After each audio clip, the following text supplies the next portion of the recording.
Untuk diskusi selanjutnya, silakan. Okey, terima kasih Munawar. Bukan hanya ahli-ahli politik yang kebiasaannya akan bertanding di pilihan raya umum atau Dewan Undangan Negeri ini, tapi dikabarkan selebriti dan pemain bola juga akan dipertandingkan. Okey, kalau di Dun Lembah Jaya, kita dah tahu mana penyanyi Ultimate dah memang dah orang kata tu menjadi nama yang disebut-sebut ataupun nama sebenarnya Syed Ahmad Syed Abdul Rahman. Kalau di Kedah pula, pemain-pemain bola. Itu orang kata unprecedented lah. Tapi kita tunggu Baby Shima. Itulah, tak jadi pula katanya. Tak jadi. Tak apa, itu lulukan saja. Cuma bila kita bercerita tentang komposisi di negeri, kita melihat pada ketika ini boleh katakan tiga-tiga lah untuk kita melihat Kelantan, Terengganu, Pulau Pinang, Kedah, Negeri Sembilan dan juga Selangor. Cuma apabila penggabungan kerajaan perpaduan itu berlaku, kerjasama yang berlaku antara UMNO dan juga PH sudah pasti ini termeterai di negeri tumpuan, khususnya di Negeri Sembilan, Selangor, dan juga mungkin kebergantungan itu lebih banyak kepada UMNO di Terengganu. Jadi dalam perihal komposisi ini, apa mungkin Prof melihat suatu kelebihan ataupun advantage kepada PH UMNO dalam melihat isu ini perlu dilihat synchronize ataupun korelasi antara persekutuan dan juga di peringkat negeri. Ya, kalau kita perhatikan, telah tercatat satu sejarah baru selepas November, di mana lahirnya kerajaan perpaduan, mereka yang bersengketa, berseteru, akhirnya boleh duduk bersama demi kepentingan untuk bergerak ke hadapan, menjunjung titah ke bawah duli yang Tuan Agong ketika itu.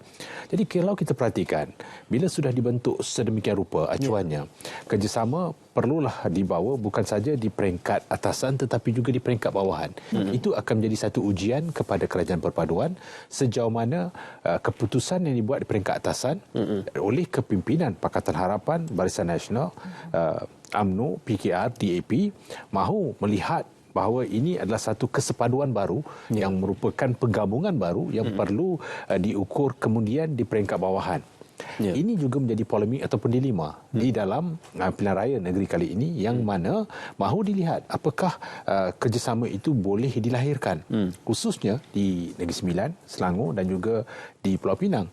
Bagaimana untuk mempertahankan negeri-negeri ini dan di Kedah boleh menyelusuri masuk untuk memastikan bahawa adanya usaha untuk menarik sokongan 5 hingga 10%. Kerana kalau kita lihat kepada keputusan PRU 15, jika undi yang telah diperolehi oleh Barisan Nasional Pakatan Harapan digabungkan, maka ia mampu untuk menggoncang beberapa buah negeri lain.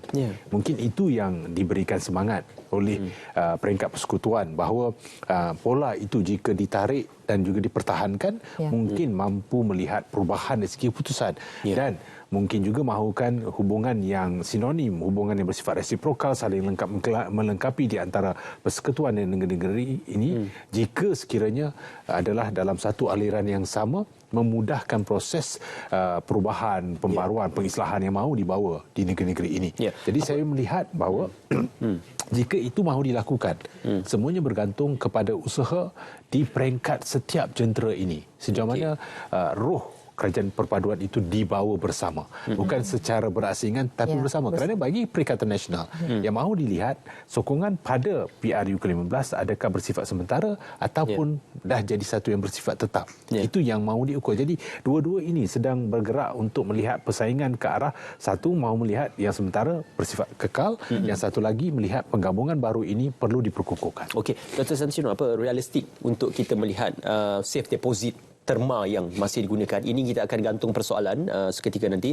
Kita nak ke Munawar terlebih dahulu kerana ada isyarat di beberapa lokasi yang akan dikemaskini bersama dengan sahabat-sahabat pelapor kita. Katanya di Linggi juga akan membawakan kemaskininya. Silakan Munawar.